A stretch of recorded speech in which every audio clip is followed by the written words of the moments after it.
साथियों, आज का भारत सिर्फ अपने सपने पूरे नहीं कर रहा, बल्कि हर मित्र देश के सपनों के साथ है।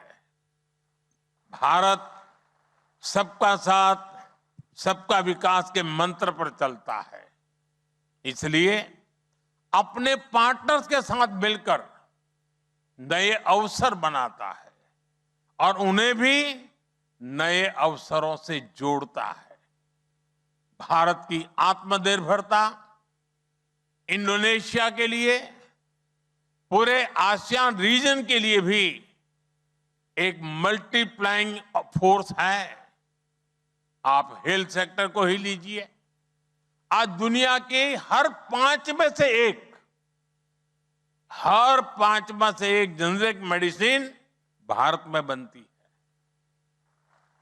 यूनिसेफ की जरूरत की लगभग 60% वैक्सीन भारत से आती है और इसका लाभ इस पूरे क्षेत्र को भी होता है।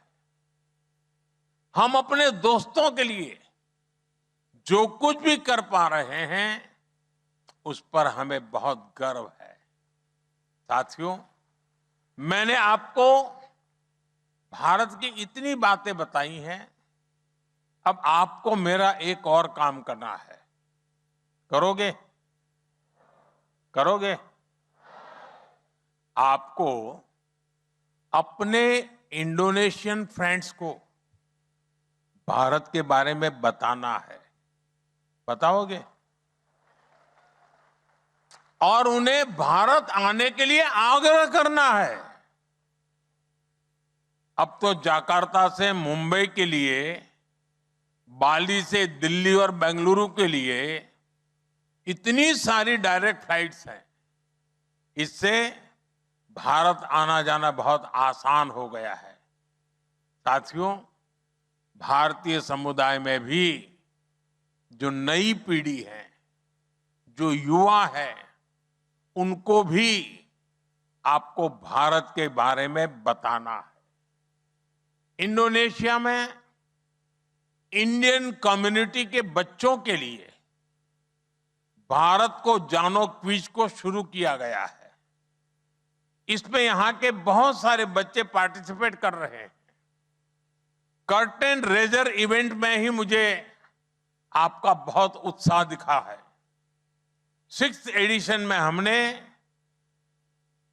एग्जाम फॉर्मेट को छोड़कर अब इस पूरे कंपटीशन को गेमिफाइड किया है।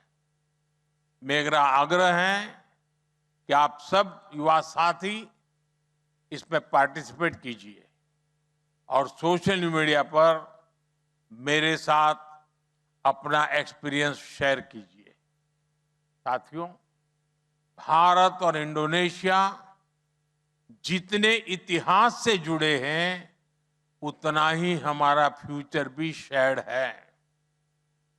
हमारे अवसर साझा है, हमारी चुनौतियां साझी है। जब योग दिवस आता है तो हम साथ योग करते हैं, और जब सुनामी जैसा संकट आता है तो हम साथ मिलकर उसका मुकाबला करते हैं। हम दोनों देशों के बीच का भरोसा, हम दोनों देशों के बीच बहुत बड़ी ताकत है और हमें इसे मिलकर निरंतर मजबूत करना है। आप सभी भारत इंडोनेशिया के प्रॉस्परस फ्यूचर की साझा कड़ियां हैं। अपने इस रोल को और बड़ा करना है। इसी भाव के साथ एक बार फिर मैं प्रेसिडेंट और मेरे परम मित्र प्रबोवो, आपका, इंडोनेशिया की जनता का हृदय से बहुत बहुत आभार व्यक्त करता हूं और आप सभी को बहुत बहुत शुभकामनाएं देता हूं। भारत और इंडोनेशिया मित्रा सेलामान्या। बहुत बहुत धन्यवाद। और कल मैं राष्ट्रपति जी के साथ उस पवित्र मंदिर के दर्शन के लिए जा रहा हूं। और कल तारीख क्या है?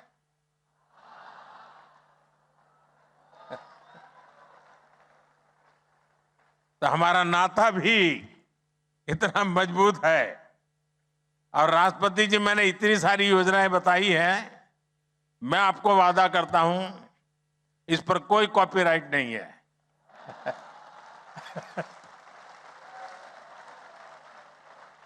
न कॉपीराइट है, न रॉयल्टी का कोई क्लेम है। सबका साथ, सबका विकास, यही हमारा मंत्र है।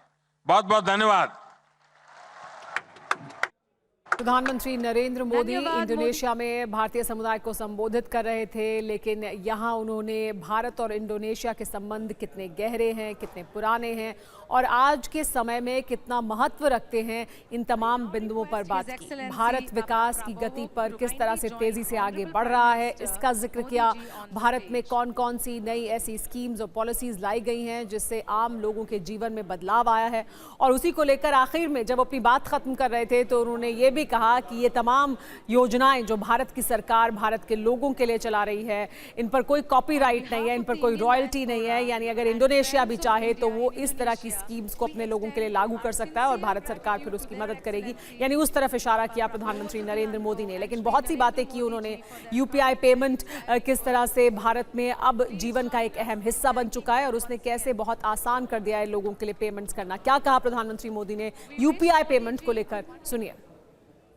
आपने ये सुना होगा कि दुनिया की जितनी रियल टाइम डिजिटल पेमेंट्स होती है उसकी करीब 50% अकेले भारत में होती है। दुनिया की 50%। आज भारत में हर दिन 75 करोड़ से अधिक डिजिटल ट्रांजैक्शन होते हैं। 75 करोड़ से अधिक। यानी डे टू डे लाइफ में कैश लेकर चलने की मजबूरी नहीं रही है। और हालात तो ये हो गए हैं कि लोग डेबिट कार्ड का पासवर्ड भूलने लगे हैं। बैंक एटीएम का पासवर्ड भूलने लगे हैं। बस यूपीआई से ही, मोबाइल फोन से ही काम हो रहा है। साथियों, जब सपने बड़े होते हैं तो सरकार के काम करने की स्पीड भी उतनी ही तेज हो जाती है। लेकिन प्रधानमंत्री नरेंद्र मोदी ने यह भी बताया कि कल उनका कार्यक्रम किस तरह से बहुत महत्वपूर्ण है। वो ऐतिहासिक मंदिर के दर्शन करने जा रहे हैं, कैसे इंडोनेशिया और भारत के संबंध बहुत अहमियत रखते हैं, इसकी उन्होंने एक बार फिर बात की।